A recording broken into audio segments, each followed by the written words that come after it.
Letter start from J. Jacket. Jacket म्हणजे jacket. Jasmine. Jasmine म्हणजे जाई. ज्यूस. ज्यूस म्हणजे रस. जॅकफ्रूट. जॅकफ्रूट म्हणजे फणस. ज्यूसर. ज्यूसर म्हणजे रसदार. जॅम. जॅम म्हणजे मुरब्बा. ज्वेलरी. ज्वेलरी म्हणजे दागिने. जॉ. जॉ म्हणजे जबडा.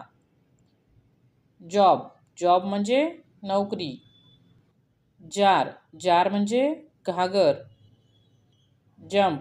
जंप म्हणजे उडी. जंगल. जंगल म्हणजे अरण्य. ज्युरी. ज्युरी म्हणजे पंचायत. जॉकी. जॉकी म्हणजे घोडेस्वार. जज. जज म्हणजे न्यायाधीश. जेल. जेल म्हणजे तुरुंग. जेलर. जेलर म्हणजे तुरुंगाधिकारी. जर्नी. जर्नी म्हणजे प्रवास. जगरी. जगरी म्हणजे गूळ. जेवेल. जेवेल म्हणजे रत्न. जोकर. जोकर म्हणजे विदूषक. Thanks for watching. व्हिडिओ आवडल्यास व्हिडिओला लाईक करा, शेअर करा आणि चॅनलला सबस्क्राईब करा.